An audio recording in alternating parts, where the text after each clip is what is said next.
حضرت علی المرتضیٰ رضی اللہ تعالیٰ عنہ کا دور شروع ہوا۔ حضرت علی المرتضیٰ رضی اللہ تعالیٰ عنہ کے دور خلافت میں حضرت عثمان بن عفان رضی اللہ تعالیٰ عنہ نے حضرت معاویہ رضی اللہ تعالیٰ عنہ نے یہ مطالبہ فرمایا،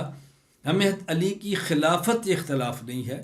میں چاہتا ہوں کہ پہلے حضرت عثمان کے خون کا بدلہ لیا جائے اور اس کے بعد آپ کے ہاتھ پہ ہم بیعت کرنے کے لیے تیار ہیں، لہٰذا قاتلین عثمان کو ہمارے حوالے کرو کہ ہم بدلہ لیں۔ اور حضرت معاویہ رضی اللہ عنہ یہ بات کیوں فرماتے؟ اس لیے کہ حضرت عثمان بن عفان بن امیہ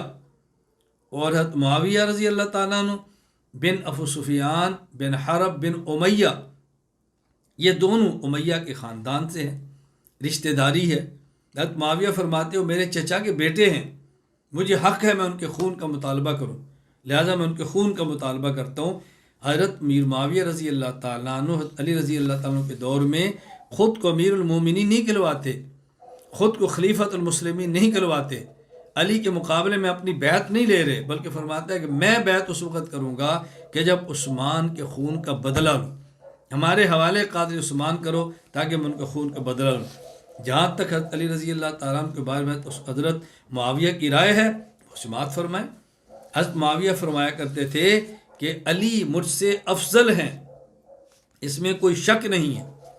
امام شمس الدین ابو عبداللہ محمد بن احمد بن عثمان الذہبی رحمہ اللہ، وفات 748 ہجری، تاریخ اسلام الذہبی میں فرماتے ہیں،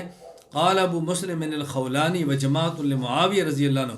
ابو مسلم خولانی حضرت معاویہ کے پاس گئے اور عرض کیا، یہ سب لوگ ایک بات آپ سے عرض کرتے ہیں کہ انت تنازع علی ام انت مثلو، آپ حضرت علی سے جھگڑتے ہیں، کیا آپ حضرت علی جیسے ہیں؟ فرمایا لا واللہ انی لعالم ان علی افضل منہ وحق بالامر، خدا کی قسم میں کہتا ہوں کہ علی مجھ سے افضل ہے اور علی زیادہ حقدار ہیں۔ ولیکن الستم تعلمون ان عثمان قتل مظلوما، لیکن کیا تم جانتے نہیں ہو حضرت عثمان کو قتل کیا گیا، ظلماً شہید کیا گیا، وانا ابن عمی، میں ان کے چچا کا بیٹا ہوں اور میرے رشتہ دار ہیں، وانما اطلب بدمہ، میں ان کے خون کا مطالبہ کرتا ہوں، فاتوا علی فقولوا له فلیدفع الی قتلۃ عثمان واسلم له، حضرت علی سے کہو قاتل عثمان میرے حوالے کرے، ہم ان کے خون کا بدلہ لیں، میں حضرت علی رضی اللہ تعالیٰ عنہ کے حوالے خود کو میں ان کے سپرد کرتا ہوں۔ اب دیکھو حضرت علی سے ان کا اختلاف کیا تھا۔ حضرت علی رضی اللہ عنہ کی رائے کیا تھی کہ یہ وقت ایسا ہے کہ ہم قاتلین عثمان سے اگر ابھی قصاص لیں گے تو بغاوت ہو جائے گی اور شاید ہم معاملے کو سنبھال نہ سکے، لہٰذا پہلے بیعت کرتے ہیں، اس کے بعد یہ ان سے قصاص لیں گے۔ حضرت معاویہ کی خواہش یہ تھی نہیں، ان کی رائے کہ پہلے قصاص لیں اور پھر خلافت کریں، یہ ایک اجتہادی اختلاف تھا جس پر آپس میں دونوں جدا جدا رہے، ان کی رائے وہ تھی، ان کی رائے وہ تھی، نہ ایک دوسرے کو لڑنا چاہتے تھے نہ ایک دوسرے کو مارنا چاہتے تھے، وہ منافقین کی سازشوں کا نتیجہ تھا کہ دونوں کے درمیان وہ جنگیں بھی ہوئی ہیں۔ میں فی الحال جو بات عرض کروں اس کو سمجھیں، اس پر ہم انشاءاللہ بعد میں بات کریں گے۔ حضرت علی اور معاویہ رضی اللہ تعالی عنہما کا باہمی اختلاف تھا، یہ میں نے پہلے ذکر کیا کہ حضرت معاویہ فرماتے تھے کہ میں قسم کے ساتھ کہتا ہوں کہ علی مجھ سے افضل ہے، اور حضرت علی کیا فرماتے، اس کے لیے میں حوالہ پیش کرتا ہوں نہج البلاغہ اہل روافظ کی کتاب کا، محمد بن حسین بن موسیٰ سید شریف، وفات 406 ہجری، نہج البلاغہ، یہ کہتے ہیں حضرت علی رضی اللہ عنہ نے فرمایا والظاہر ان ربنا واحد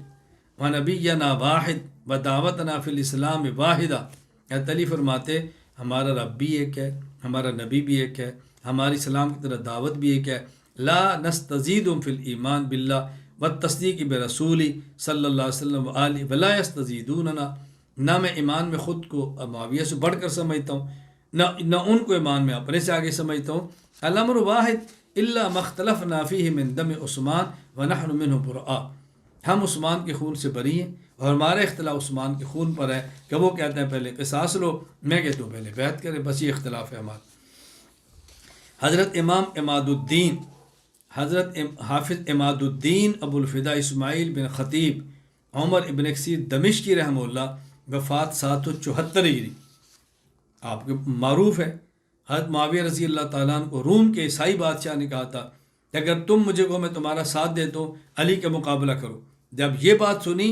تو حضرت امیر معاویہ رضی اللہ تعالیٰ نے اس رومی کافر کو کہا، فرمایا واللہ لئن لم تنتہی وترجع الی بلادک یا لعین،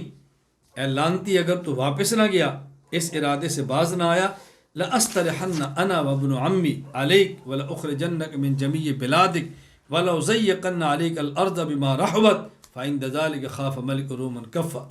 فرمایا تو واپس ہو جا، خبردار اگر تو ہماری درمیان میں جنگ آیا، میں علی صلح کریں گے اور ہم تجھے تیرے شہروں سے نکال کے رکھ دیں گے اور تر پر زمین تنگ کر دیں گے۔ رومی بادشاہ پیچھے ہٹ گئے۔ تو باہمی ان کا محبت کا رشتہ تھا، باہمی تعلق بہت اچھا تھا۔ حضرت علی رضی اللہ تعالیٰ خود فرمایا کرتے کہ حضرت معاویہ اور میرے دونوں طرف کے مقتولین شہداء ہیں اور جنتی ہیں۔ چنانچہ سید الحفاظ امام ابو بکر عبداللہ بن محمد ابن ابی شیبہ ابراہیم بن عثمان الکوفی رحمہ اللہ فات 235 ہجری، المصنف لابن ابی شیبہ 39,035 نمبر حدیث فرماتے ہیں، ان یزید بن الاسم رحمہ اللہ قال سئل علی رضی اللہ عنہ ان قتل یوم صفین فقال قتلانا وقتلاہم فی الجنہ، ہمارے اور معاویہ کے شہداء جو جنگ صفین میں شہید ہوئے یہ سب کے سب جنتی ہیں۔ ابو العباس عبداللہ بن جعفر الحمیری وفات 300 ہجری، یہ کہتے ہیں ان جعفر ان ابی ان علی، یہ رافضیوں کی کتاب، ان کا حوالہ، کان یقول لأہل حرب انا لم نقاتلہم علی التکفیر لہم ولم نقاتلہم علی التکفیر لنا۔ اللہ اکبر، کہتے ہیں ہماری جو ان سے لڑائی ہے اس وجہ سے نہیں کہ ہم ان کو کافر کہتے ہیں، نہ اس وجہ سے ہم سے لڑتے ہیں کہ وہ ہمیں کافر کہتے ہیں، وَلَكِنَّا رَأَيْنَا أَنَّا عَلَى حَقٍ وَرَأَوْا أَنَّهُمْ حَلَقٍ، بس ہم سمجھتے ہیں کہ ہم حق پر ہیں، وہ سمجھتے ہیں کہ ہم حق پر ہیں، ایک دوسرے کو حق پر سمجھ رہے ہیں، ایک دوسرے کو ہم کافر نہیں سمجھتے، ہماری جنگ ایسی نہیں ہے۔ تو حضرت علی رضی اللہ تعالیٰ عنہ کے دور میں بھی حضرت معاویہ رضی اللہ تعالیٰ عنہ نے حضرت علی کا ہمیشہ احترام کیا ہے، اچھے لفظوں سے یاد کیا ہے، اور آپ کا اختلاف ایک اجتہادی اختلاف تھا۔ حضرت علی رضی اللہ عنہ کی شہادت کے بعد حضرت حسن رضی اللہ تعالیٰ عنہ کا زمانہ خلافت شروع ہوا، حضرت حسن رضی اللہ تعالیٰ عنہ کا دور شروع ہوا۔ حضرت حسن رضی اللہ تعالیٰ عنہ سے اہل اسلام کی توقعات تھی کہ حضرت حسن رضی اللہ تعالیٰ عنہ ان دو جماعتوں کے درمیان صلح کروا دیں گے۔ کیوں؟ اس لیے کہ مسلمانوں نے رسول اکرم صلی اللہ علیہ وسلم کی حدیث مبارک سن رکھی تھی جو اللہ کے نبی نے ارشاد فرمایا، اور یہ حدیث بخاری کے اندر موجود ہے۔ حضرت امام ابو عبداللہ محمد بن اسماعیل بخاری رحمہ اللہ وفات 256 ہجری، صحیح بخاری حدیث نمبر 2704 فرماتے ہیں، اللہ کے نبی صلی اللہ علیہ وسلم فرمایا ان ابنی ھذا سید، یہ میرا بیٹا سردار ہے، وَلَعَلَّ اللَّهَ أَن يُصْلِحَ بِهِ بَيْنَ فِئَتَيْنِ عَظِیمَتَيْنِ مِنَ الْمُسْلِمِین، مسلمانوں کی دو بڑی جماعتوں کے درمیان یہ میرا بیٹا صلح کروائے گا۔ توقعات تھی حضرت حسن رضی اللہ تعالیٰ عنہ سے صلح کروائیں گے۔ حضرت حسن رضی اللہ تعالیٰ عنہ کوفہ میں تھے، حضرت معاویہ تو شام میں تھے۔ حضرت علی کی شہادت کے بعد حضرت حسن رضی اللہ تعالیٰ عنہ کی خلافت پر کوفہ میں بیعت شروع ہو گئی۔ چنانچہ سب سے پہلے قیس بن سعد بن عبادہ رضی اللہ تعالیٰ عنہ حضرت حسن کے ہاتھ پر بیعت کی، اور پھر بقیہ مسلمانوں نے کوفہ میں حضرت حسن رضی اللہ عنہ کے ہاتھ مبارک پر بیعت کرنا شروع کر دی۔ چنانچہ حافظ ابو الفدا اسماعیل بن خطیب عمر بن کثیر دمشقی رحمہ اللہ وفات 774 ہجری، البدایہ والنہایہ میں فرماتے ہیں کان اول من تقدم الحسن بن علی رضی اللہ عنہ قیس بن سعد بن عبادہ فقال له ابسط يدك ابايعك على كتاب الله وسنة النبي فسكت الحسن فبايعه ثم بايعه الناس بعده، ان کے ہاتھ پر بیعت شروع ہو گئی۔ جب حضرت حسن رضی اللہ تعالیٰ کی بیعت ہوئی تو آپ نے بیعت میں سب سے اہم شرط یہ لگائی کہ جن سے میں صلح کروں گا تم صلح کرو گے، جن سے میں لڑوں گا ان سے تم لڑو گے۔ یہ آپ کی صلح اس وقت کے شرارت پسند جو لوگ تھے ان کو پسند نہیں تھی، باقی آپ نے یہ پہلے ہی اپنی بیعت کے اندر شرط لگا دی۔ چنانچہ امام ابو جعفر محمد بن جریر بن یزید بن کثیر بن غالب الطبری رحمہ اللہ وفات 310 ہجری، تاریخ الطبری تاریخ الرسل والملوک میں فرماتے ہیں ان زہری رحمہ اللہ قال بايع اہل العراق الحسن بن علی رضی اللہ عنہما بالخلافہ فتفق یشترط علیہم الحسن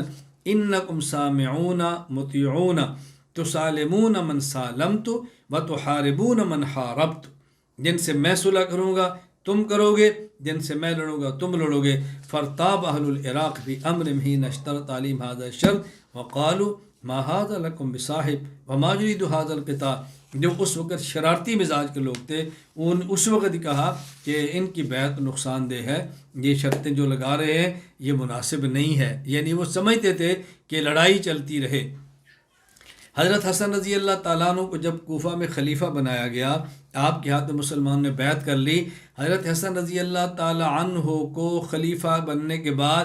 سب سے پہلی جو پیشکش ہوئی اور آپ نے اس پیشکش کو ٹھکرا دیا، وہ پیشکش عبد الرحمن ابن ملجم نے کی اور حضرت معاویہ رضی اللہ تعالیٰ عنہ کو قتل کرنے کی اور حضرت حسن رضی اللہ تعالیٰ نے اس کو ٹھکرا دیا۔ یہ عبد الرحمن ابن ملجم جس حضرت علی رضی اللہ عنہ کو شہید کیا، یہ گرفتار ہوا، حضرت حسن کے سامنے پیش کیا گیا۔ حضرت حسن اس نے کہا کہ میں نے اللہ سے وعدہ کیا ہے میں علی اور معاویہ دونوں کو قتل کروں گا، ایک کو میں نے قتل کر دیا ہے، ایک بچ گیا ہے، میں آپ ساتھ عہد کرتا ہوں کہ مجھے جانے دو، میں معاویہ قتل کروں گا اور واپس آ کر اپنی گرفتاری تمہیں دوں گا، اگر میں بچ گیا، اگر مارا گیا تو مارا گیا۔ اب بتاؤ، اگر حضرت حسن رضی اللہ تعالیٰ عنہ حضرت معاویہ کو اپنا دشمن سمجھتے تو اس سے بہتر موقع کون سا تھا؟ حضرت حسن نے اس پیشکش کو ٹھکرا دیا اور اس شخص کو قصاصاً قتل کر دیا۔ چنانچہ امام سلیمان بن احمد بن ایوب الشامی ابو القاسم الطبرانی رحمہ اللہ وفات 360 ہجری المعجم الکبیر الطبرانی میں فرماتے ہیں انی واللہ ما آتیت اللہ عہدا الا وفیت به انی کنت آتیت اللہ عہدا ان اقتل علی و معاویہ او اموت دونہما۔ عبد الرحمن بن ملجم نے کہا میں نے اللہ سے جب بھی وعدہ کیا میں نے پورا کیا، اب خدا سے میں نے عہد کیا علی معاویہ میں دونوں قتل کروں گا یا میں خود مارا جاؤں گا۔ فَإِن شِئْتَ خَلَّيْتَ بَيْنِي وَبَيْنَهُ وَلَكَ اللَّهُ عَلَيَّ إِن لَّمْ أُقْتَلْ أَنْ آتِيَكَ حَتَّى أَضَعَ يَدِي فِي يَدِكَ، میرا تم سے وعدہ ہے تم چاہو تو مجھے چھوڑ دو، میں معاویہ کو قتل کر کے آؤں گا اور اپنا ہاتھ تمہارے ہاتھ میں دوں گا۔ فقال الحسن رضی اللہ عنہ لا واللہ لا واللہ او تعاین النار، یہ کیسے ہو سکتا ہے، ہم تیرے ساتھ جہنم کی آگ کے اندر مدد نہیں ہو سکتا۔ فقدمہ فقتل، تو اس کو قصاص کے اندر مار دیا۔